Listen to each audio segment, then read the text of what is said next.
सभी को praise the Lord. जय मसीह के भाई और बहनों, आइए हम लोग परमेश्वर की जीवित वचन में से देखेंगे उत्पत्ति का पुस्तक अध्याय 19 का हम लोग देखेंगे 30 से। आज हम लोग देखेंगे यहाँ पर जो लिखा गया है, मैं आप लोगों के लिए पढ़ना चाहती हूँ।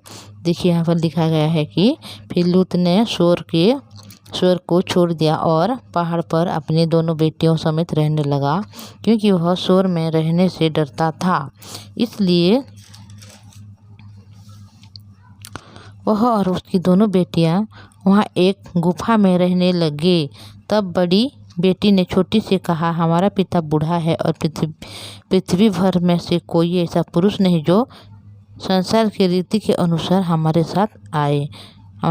पास आए। देखिए भाई और बहनों, जब इस वचन को हम देखते हैं, यहाँ पर क्या हो गया कि लूत ने सदम और अमोरा में वह वास कर रहा था, जिस वजह से वह सदम के नगरी में जितने भी लोग थे वह दुष्ट थे, पापी थे, जिस वजह से परमेश्वर ने उस देश को क्या कर रहे हैं, नष्ट कर रहा है और उसको आग के द्वारा भस्म कर दिए हैं।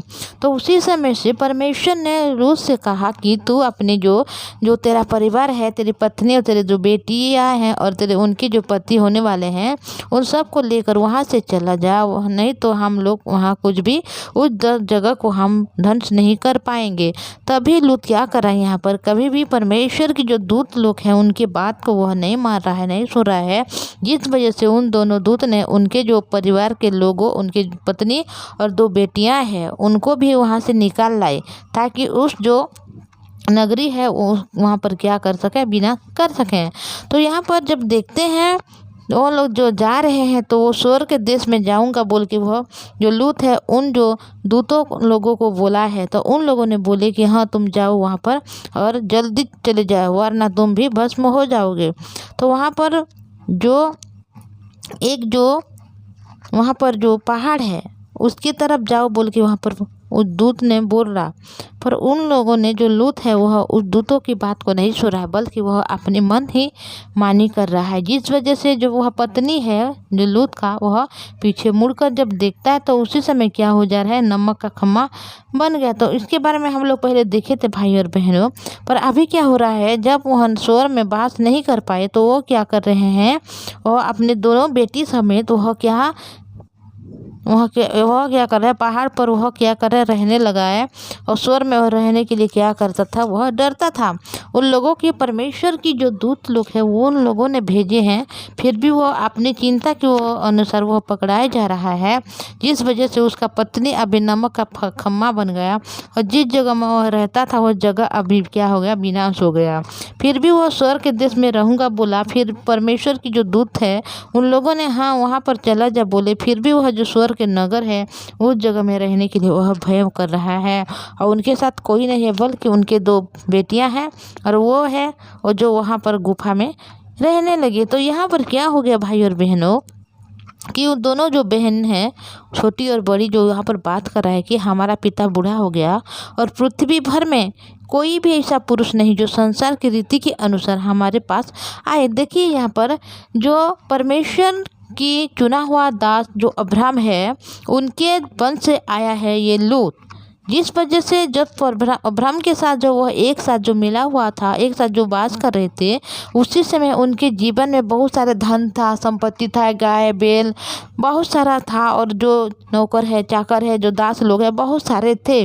पर इसी वजह से यहाँ पर क्या हो गया, जब वो अब्राहम से अलग हो जा रहा है तो यहाँ पर उनके पास कोई भी नहीं है। वो क्या है, सिर्फ उनके पिता है जो लूत है और उनकी 2 बेटियां हैं। तो उन लोगों ने बोल रहे हैं कि हमारे पास तो संसार की रीति के अनुसार कोई भी हमारे पास नहीं आ पाएगा, इसलिए हम अपने पिता के दाख मधु पिलाकर उसके साथ सोएं, जिसकी हम अपने पिता के वंश को बचाए रखें। देखिए भाई और बहनों, जब परमेश्वर के दास के साथ उन लोगों ने एकांत में था, एक साथ बात कर रहे थे, उसी समय कोई भी चिंता उनके जीवन में नहीं था, बल्कि वह खुशी के साथ, आनंद के साथ, बड़े अपने धन संपत्ति और भी बढ़ जा रहा था। पर जब परमेश्वर की जो दास अब्राहम है, जो चुने हुए हैं परमेश्वर के द्वारा, उनसे जब अलग हो गए हैं लूत, तो अभी जिस नगर में वास कर रहा था उस नगरी भी अभी क्या हो गया, विनाश हो गया। उसकी पत्नी जो है नमक का खम्मा बन गया। फिर उनके जो बेटियां हैं उन लोग क्या कर रहे हैं, शैतान इस प्रकार उन लोगों को काम कर रहे हैं कि वह अपने पिता के द्वारा वंश को उत्पन्न करना चाहते हैं। तो देखिए भाई और बहनों, अतः उन्होंने उसी दिन रात के समय अपने पिता के दाख मधु पिलाया। तब बड़ी बेटी आकर अपने पिता के साथ लेट गई। इस पर उसने न जाना कि वह कब लेटी और कब उठ गई। फिर ऐसा हुआ कि दूसरे दिन बड़ी ने छोटी से कहा, देख कल रात में अपने पिता के साथ सोई, इसलिए आज भी रात हम उसके दाख मधु पिलाएं, तब तू जाकर उसके साथ सोना कि हम अपने पिता के द्वारा वंश उत्पन्न करें। देखिए भाई और बहनों, जब एक मनुष्य परमेश्वर के जो धार्मिक दास के द्वारा जो चालित होता है, उनके द्वारा जो उनके अगुवाई में जो आगे बढ़ता है, तो उनके जीवन में सिर्फ खुशी, आनंद और हर एक विषय में भरपूरी को उसने पाता है।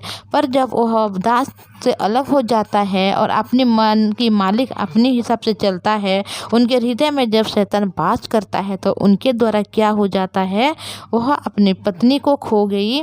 पर अभी उनके द्वारा उनके जो बेटियां हैं, बच्चा उत्पन्न करने के लिए वो चाहते हैं और अपने पिता को वो दाख मधु पिला कर क्या कर रहे हैं, उनके द्वारा उनके वंश को आगे बढ़ाने के लिए उन लोग कर रहे हैं। अतः उन्होंने उस दिन भी रात के समय अपने पिता के साथ दाख मधु पिलाकर वो छोटी बेटी जाकर उसके पास लेट गए, पर उसको उठने और सोने के समय का ज्ञान न था।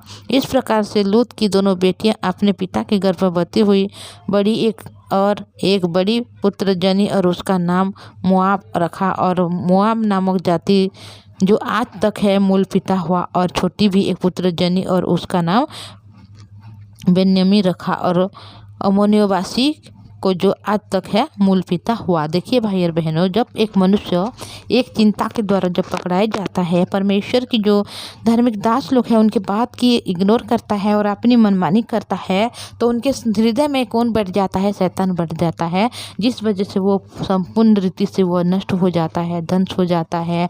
उनको पता भी नहीं चलता कि वो क्या कर रहा है, क्या नहीं कर रहा है। भाई और बहनों, ये वचन में हर एक विषय में यहाँ पर लिखा गया भाई और बहनों, क्योंकि जब हम इस संसार में वास कर रहे हैं, तो आपके आसपास के लोगों में से ऐसी भी बात है जो आप सुने होंगे, आप देखे होंगे कि ऐसा सब कुछ होता है।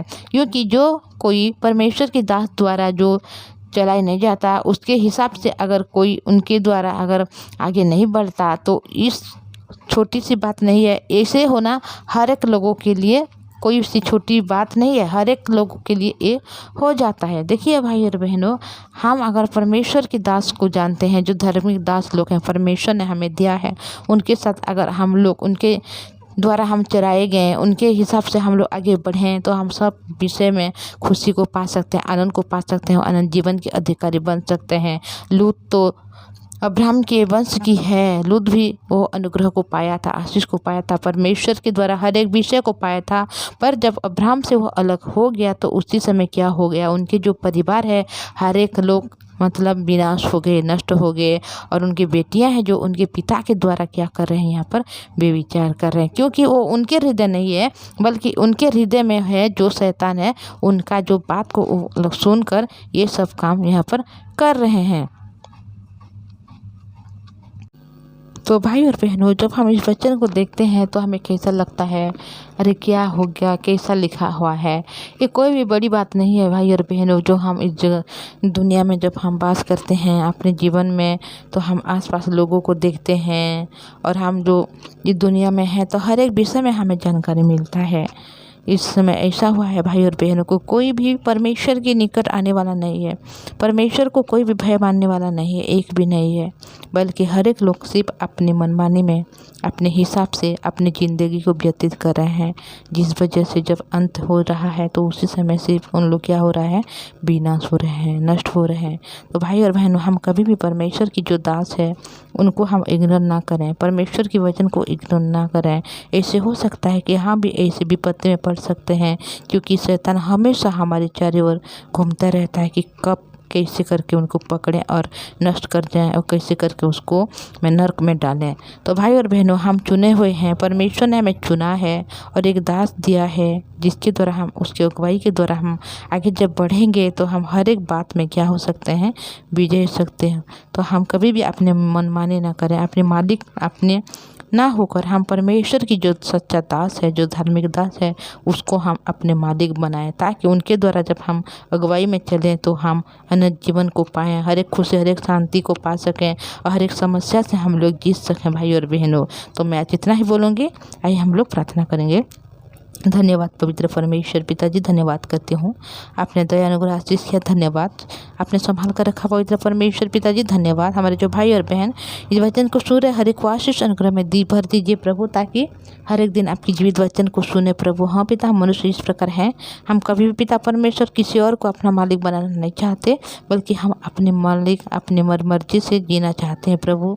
पर जब हम लूत को देखते हैं इस वचन में प्रभु को कि इस प्रकार नष्ट हो गया, विनाश हो गया पिता, उनके द्वारा जो उनकी जो बेटियां हैं वे विचार कर रहे हैं अपने मन के हिसाब से उन लोग पिता।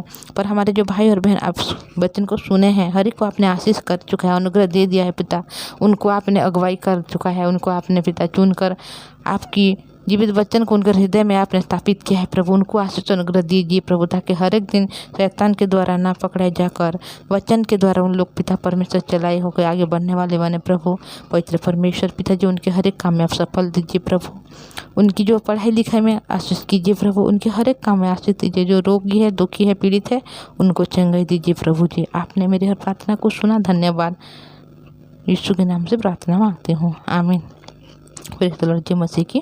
ऐसे वचन सुनना चाहते हैं भाई और बहनों, इस चैनल को सब्सक्राइब कीजिए, लाइक और शेयर कीजिएगा। इतना ही बोलूँगी। सभी को प्रेज़ द लॉर्ड। जय मसीह की। Thank you.